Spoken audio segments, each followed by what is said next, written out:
Hello दोस्तों, कैसे हो आप सब। मैं उम्मीद करता हूं आप सब अच्छे होंगे। दोस्तों, नया हफ्ता शुरू हो चुका है और पिछले हफ्ते के एंड में जो हमने सडन क्रैश देखा, ज़्यादातर लोग उससे सदमे में हैं। बिटकॉइन तो फिर भी संभला हुआ लग रहा है, एक स्टेबल होता दिख रहा है, $69,000 के आसपास सपोर्ट मिल रही है।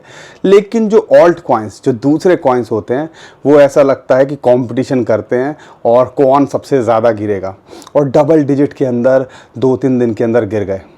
लेकिन यहाँ पर सबसे बड़ा सवाल निकल के आता है, क्या बिटकॉइन के अंदर या ओवरऑल क्रिप्टोकरेंसी मार्केट के अंदर और ज़्यादा गिरने की गुंजाइश है, और गुंजाइश है तो कहाँ तक है, और हमें क्या इस शॉर्ट टर्म में जो हो रहा है उस पर ज़्यादा ध्यान देना चाहिए कि नहीं देना चाहिए।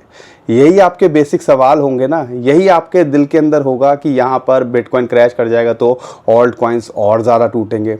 लेकिन बिटकॉइन के क्या लेवल्स हो सकते हैं, लेकिन अगर हम थोड़ी बड़ी पिक्चर देख सकें तो ऐसा लगता है कि यहाँ पे बिल्कुल भी परेशान होने की ज़रूरत नहीं है।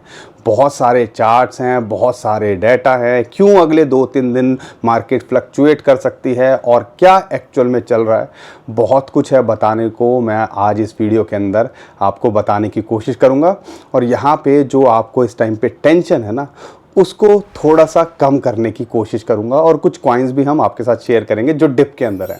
सिचुएशन कैसी भी हो, हम आपका साथ देंगे और देते रहेंगे, इसलिए आप भी हमारा साथ दीजिए। चैनल को सब्सक्राइब करिए, वीडियो को लाइक करिए और इसको शेयर भी करिए ताकि लोगों तक पहुंचे सिचुएशन क्या चल रही है। और हमें इन शॉर्ट टर्म में डरना नहीं है, और डरना क्यों नहीं है उसके लिए मेरे पास बहुत सारा डाटा आज आपके लिए है। लेकिन सबसे पहले बिटकॉइन को लेके अगले 2-3 दिन के अंदर क्या हो सकता है शॉर्ट टर्म में, उसको समझने की कोशिश कीजिए। एफओएमसी की मीटिंग होनी है, इंटरेस्ट रेट हाइक करेंगे, इंटरेस्ट रेट कट करेंगे या न्यूट्रल रखेंगे, उस पर डिसीजन यहाँ पे लिया जाएगा, और वो है 12 तारीख को। तो अगले 3-4 दिन हो सकता है वेट एंड वॉच की सिचुएशन चले, और यहाँ पर इन सारी चीज़ों की वजह से थोड़ा फ्लक्चुएशन मार्केट के अंदर देखने को मिले। यहाँ से क्योंकि नया हफ्ता शुरू हुआ है, डिप के अंदर मार्केट है, हो सकता है इमीडिएटली एक बाइंग देखने को मिले जब अमेरिकन और यूरोपियन मार्केट खुलेंगी। लेकिन ओवरऑल जो पिक्चर है यहाँ पर ये है कि इंटरेस्ट रेट कट करने की उम्मीद है या न्यूट्रल रहने की है। अगर इंटरेस्ट रेट कट होता है तो समझ लीजिए मार्केट एक बड़ा पंप लेगी, अगर न्यूट्रल भी रहता है तो समझ लीजिए बुलिश या न्यूट्रल ही रहेगी, यहाँ पे थोड़ा सा सिचुएशन बेटर होती दिखेगी। लेकिन अगर इंटरेस्ट रेट हाइक होते हैं, जिसके चांसेस नहीं है, तो यहाँ पर मार्केट थोड़ी और डाउन जा सकती है। तो ये जो मैनिपुलेटर्स होते हैं, ये जो वेल्स होते हैं, वो इन सारी चीज़ों का फ़ायदा उठाते हैं, और ये शॉर्ट टर्म में माल बटोरने का पूरा प्लान यहाँ बनाया जाता है। तो अगले 2-3 दिन मार्केट फ्लक्चुएट आपको करते दिख सकती है। लेकिन अगर मैं ओवरऑल पिक्चर की बात करता हूँ तो मेरे पास जो आज चार्ट है ना, या जो डेटा है, आप मुझे बताओ कि मैं शॉर्ट टर्म में क्यों टेंशन में रहूं, जब मैं ये लगातार जो आपसे बात करने वाला हूं इन सारी चीज़ों को देख के। सबसे पहली बात, बिटकॉइन ईटीएफ, खासकर अगर यूएसए की बात करते हैं, टोटल अगर पूरी ओवरऑल मिलाते हैं तो 34 बिटकॉइन ईटीएफ हैं, और इनके अंदर टोटल कैलकुलेशन जो आती है 10 लाख से ज़्यादा बिटकॉइन ये होल्ड कर चुके हैं। 10 लाख, 2 करोड़ 10 लाख ही बिटकॉइन बनने हैं, अभी तो बनने हैं, ठीक है, अभी पूरे बने भी नहीं हैं, और 5% सप्लाई ये ऑलरेडी होल्ड कर चुके हैं, और $69,000-70,000 पे भी ब्लैक रॉक, फिडेलिटी लगातार 2-3 हज़ार बिटकॉइन खरीद रहे हैं।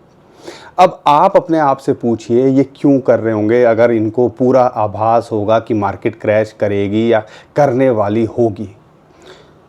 थोड़ा दिमाग लगाने की कोशिश करो, और क्रैश भी कर जाएगा तो क्या यहाँ ये संभालने के लिए हैं कि नहीं। 5% सप्लाई बिटकॉइन की बहुत होती है, 5% सप्लाई, और ये तो सिर्फ ईटीएफ की बात कर रहा हूँ। जो इंस्टीट्यूशंस हैं या जो बड़े बड़े और बिग प्लेयर्स हैं, उनकी तो अभी हम बात ही नहीं कर रहे हैं। सबसे पहली बात, आप ये इस बारे में ज़रूर सोचिएगा, अगर आप थोड़ा बड़ा सोच रहे हो शॉर्ट टर्म में फ्लक्चुएशन से, अगर आप टेंशन में हो तो क्रिप्टो करेंसी मार्केट आपके लिए नहीं है, बिटकॉइन आपके लिए नहीं है।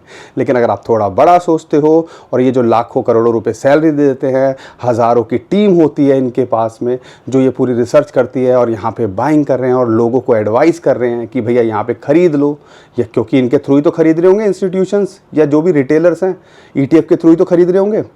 और कौन बंदा होगा, कौन अपनी दुकान बंद करना चाहेगा इस रेट पे जो खरीदवा के, अगर उन्हें ये आइडिया होगा कि भैया यहाँ से मार्केट क्रैश करेगी।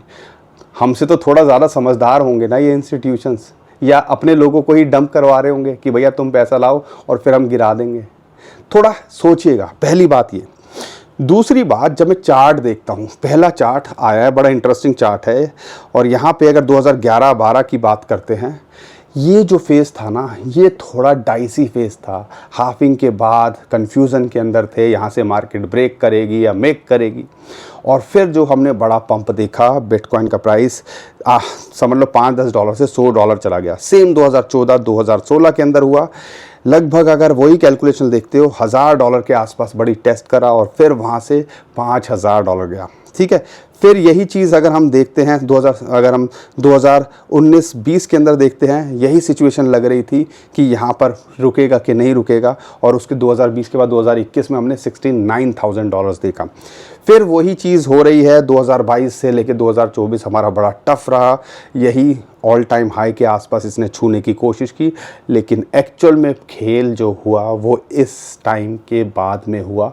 और यहाँ पे हम उम्मीद कर रहे हैं, या जो चार्ट निकल के आ रहा है, डाटा जो निकल के आ रहा है, अगर पीछे के इंटेंसिटी को देखते हैं, पंप की कंपेयर करते हैं, तो ऐसा लगता है ये $3 लाख तक भी बिटकॉइन का प्राइस पहुँच सकता है। तो यहाँ पर 3 लाख का अगर आधा, तो आपको क्या लगता है $70,000 के आसपास है। यहाँ से 2x क्रिप्टो करेंसी के अंदर होना, बिटकॉइन के अंदर होना कोई बहुत बड़ी बात लगती है। जब हम बिटकॉइन के ETF के अंदर इस तरीके से एग्रेसिवली बाइंग देखते हैं, लगातार 19-20 दिन से पॉजिटिव के अंदर इन्फ्लो आ रहा है, लगातार बाइंग हो रही है, नेगेटिव ग्रे स्केल का प्रेशर होने के बाद में भी नेगेटिव नहीं है। सोचिएगा, ये चार्ट को भी आप ऑब्जर्व कीजिएगा। तीसरी बात जो मैं करता हूँ, पैराबोलिक अगर हम मूव की बात करते हैं, उसके हिसाब से $1 लाख भी ऐसा लगता है कि आपको जल्दी हो सकता है। और पैराबोलिक का जो कर्व है फ़िलहाल वो यहाँ पे इसके लिए सपोर्ट निकल के आ रही है।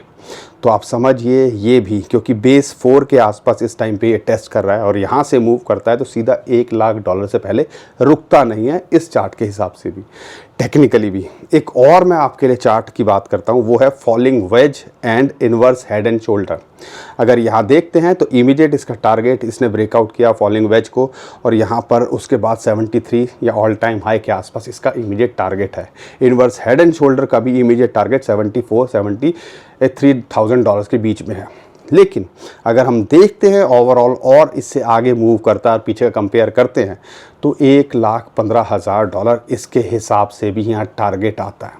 तो मैं ये शॉर्ट टर्म में FOMC में क्या हुआ, अनएम्प्लॉयमेंट का डाटा निकल के कैसा आया, इसको सोचूं, या अगला 1-1.5 साल टिक सकूं, 2.5 साल तक जब हमने झेल लिया, 1-1.5 साल टिक सकता हूं कि नहीं टिक सकता हूं।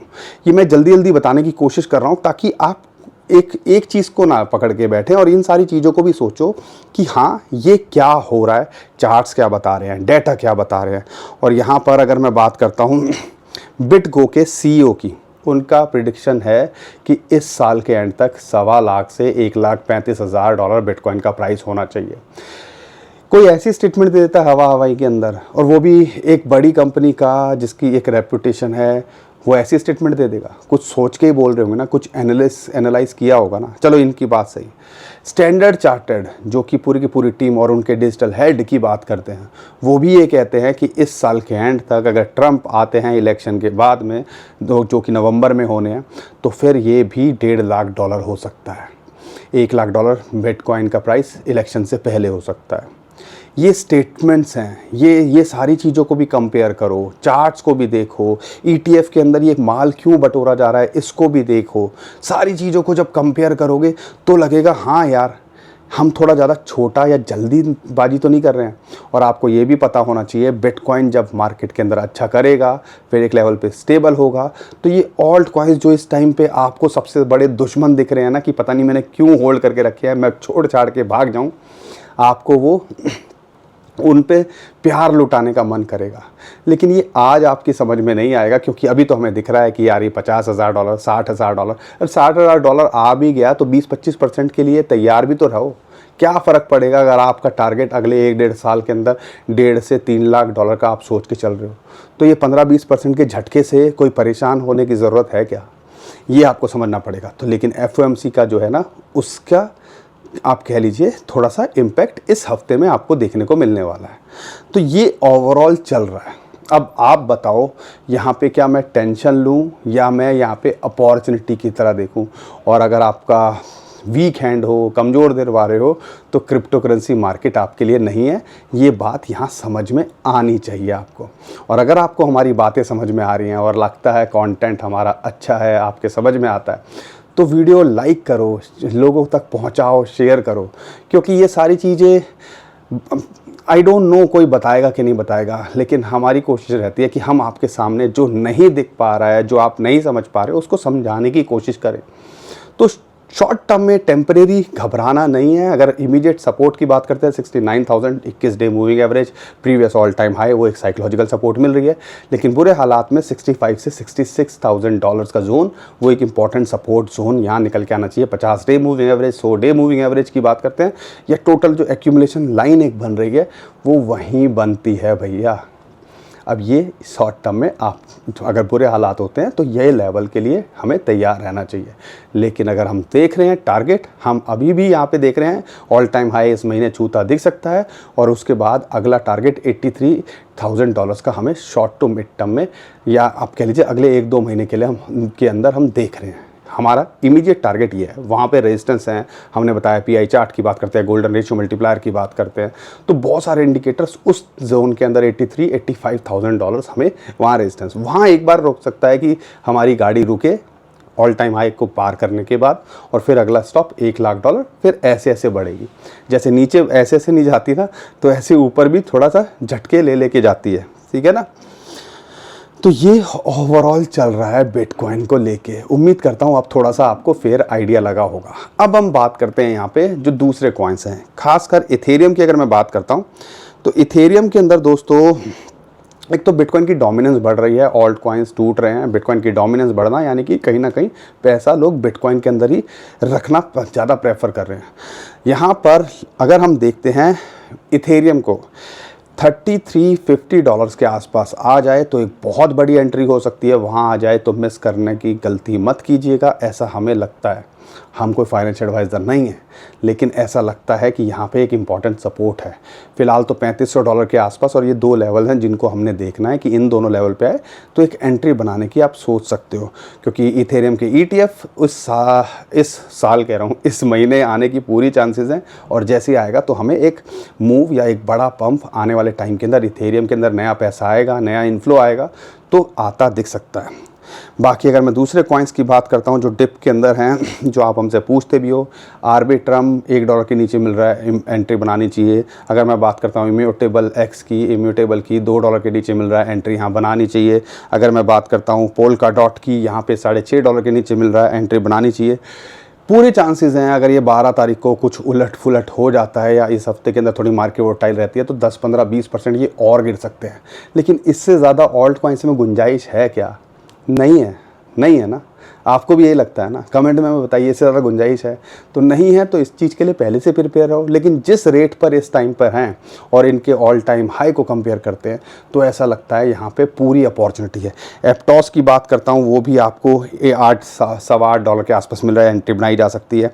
अगर हम बात करते हैं डॉज को, वो भी एंट्री बनाई जा सकती है, $0.15 के नीचे मिल रहा है। शिबा इनू 2200-2300 के आसपास मिल रहा है, इसके अंदर भी एंट्री बनाई जा सकती है, ठीक है। बाकी फ्लॉकियर पेपी की बात करते हैं, थोड़ा इंतज़ार करो उसके अंदर, क्योंकि ऑलरेडी बहुत पंप हुए हुए हैं। अगर करेक्शन अच्छी होती है तो यहाँ एंट्री बनाने की आप सोचिएगा। फिलहाल इसको आप अवॉइड कर सकते हो। बहुत सारे लोग हमसे XRP के लिए भी पूछ रहे हैं, तो आधे डॉलर से नीचे अगर ये मिल रहा है तो एंट्री बनानी चाहिए। आने वाले टाइम के अंदर ये भी न्यूज़ आने लगी है, सोलाना XRP के भी ETF आते दिख सकते हैं। हमें नहीं लगता अभी इमीडिएटली ऐसा कुछ, लेकिन हाँ, सोलाना अगर $134 के आसपास आ जाए तो एंट्री मत छोड़िएगा। और XRP आधे डॉलर के नीचे अगर मिल रहा है तो ये भी एक अपॉर्चुनिटी की तरह फ़िलहाल हमें दिखता है। बाकी दोस्तों, अपने कॉइन्स के बारे में आप हमें कमेंट में ज़रूर पूछिएगा। हम आपके सारे कमेंट्स पढ़ते हैं और कोशिश करते हैं कई कॉइन्स को कवर करने की। सारे कॉइन्स तो कवर करना पॉसिबल नहीं होता है, लेकिन हमारी कोशिश रहती है इन जनरल जो ज़्यादातर लोग हमसे पूछते हैं उसके बारे में आपको बताएं। और दोस्तों, क्वेरी से एक और बात याद आई, बहुत सारे लोग बहुत चैलेंज फेस कर रहे हैं अकाउंट में लेना देना करने के लिए या क्रिप्टो करेंसी के अंदर ट्रेड करने के लिए। और यहाँ पे सबसे बड़ा जो इशू आता है कि पेमेंट लें दे कैसे, USDT बिटकॉइन खरीदे बेचे कैसे। यहाँ पर क्योंकि हम ये देखते हैं जो एक्सचेंजेस हैं वो P2P की फैसिलिटी तो दे रहे हैं, कई एक्सचेंजेस तो अकाउंट में लेना देना कर ही नहीं रहे हैं, लेकिन जो एक्सचेंजेस दे रहे हैं उसके अंदर भी बहुत सारे इश्यूज़ निकल के आ रहे हैं और उनका आप कह लीजिए वो एक्सचेंज पे ट्रेडिंग को देखें, P2P को देखें। तो यहाँ पर आपको याद होगा एक एक्सचेंज होता था डेडिकेटेड पैक्सफुल, और वहाँ पे सिर्फ P2P की ट्रांजैक्शन होती थी। तो उन्हीं के जो फाउंडर हैं वो एक नया प्लेटफॉर्म लेके आए हैं जिसका नाम है नोवंस। और अगर इस एक्सचेंज की बात करते हैं, पूरा डेडिकेटेड है P2P के लिए, यानी कि आप यहाँ पे INR के अंदर बैंक के थ्रू, वॉलेट के थ्रू पेमेंट कर सकते हो, लेना देना कर सकते हो, और या अपना जो क्रिप्टो है उसको भी सेल कर सकते हो और अकाउंट में पैसा ले सकते हो। तो हम भी यहाँ पे एक्सप्लोर कर रहे हैं, आप भी इस प्लेटफॉर्म को जाके एक्सप्लोर कीजिएगा। और अगर आप यहाँ पे रजिस्टर करते हो और अपना अकाउंट बनाते हो, इसमें KYC की ज़रूरत नहीं है कि आपको KYC करनी है, लेकिन कम से कम आप रजिस्टर करते हो तो यहाँ पे लिमिटेड लोगों के लिए ये $20 का एयर ड्रॉप कर रहे हैं। तो आप ऐसा कर सकते हो, कम से कम आप अपना अकाउंट बना के जो है रख लीजिएगा और एक्सप्लोर कीजिए और यहाँ पर देखिए इस प्लेटफॉर्म के अंदर क्या है, क्या हमारी चीज़ों को ये सॉर्ट आउट कर रहा है कि नहीं कर रहा। तो अगर कुछ भी मिले, फ्री में मिले, तो क्यों ना उसका फ़ायदा उठाया जाए, लेकिन लिमिटेड लोगों के लिए है। तो नीचे डिस्क्रिप्शन में जो लिंक है कम से कम रजिस्टर करके ज़रूर रख लीजिएगा, क्या पता आपको भी यहाँ पे एयर ड्रॉप मिल जाए। बाकी प्लेटफॉर्म नया है, बहुत सारी चीज़ें आप एक्सप्लोर कीजिएगा, बहुत सारे ऑप्शंस हैं। अगर आप हमसे बोलोगे आने वाली वीडियोस के अंदर हम इसके बारे में भी आपको यहाँ पे कवर करने की कोशिश करेंगे। तो नीचे डिस्क्रिप्शन में जो लिंक दिया है उससे रजिस्टर कर लीजिएगा, और रजिस्टर करने के बाद में अपना जो है TRC20 USDT वॉलेट एड्रेस और अपना यूज़र ID मेंशन नीचे कमेंट में करना मत भूलिएगा। और अगर आपको हमारा कंटेंट अच्छा लगता है, वीडियो पसंद आती है, तो वीडियो को लाइक करिए, चैनल को सब्सक्राइब करिए और वीडियो को शेयर भी ज़रूर करिएगा। अभी के लिए विदा लेता हूँ। खुश रहिए, मुस्कुराते रहिए, कमाते रहिए। आपका दोस्त पंकज। और ट्विटर, टेलीग्राम को भी फॉलो कर लीजिएगा, नीचे डिस्क्रिप्शन में लिंक है, उसी से कीजिएगा। बहुत सारे स्कैमर हमारे नाम से स्कैम करने की कोशिश कर रहे हैं, उससे भी आप बच पाओगे। अभी के लिए विदा लेता हूँ। खुश रहिए, मुस्कुराते रहिए, कमाते रहिए। आपका दोस्त पंकज। थैंक यू, नमस्कार, धन्यवाद।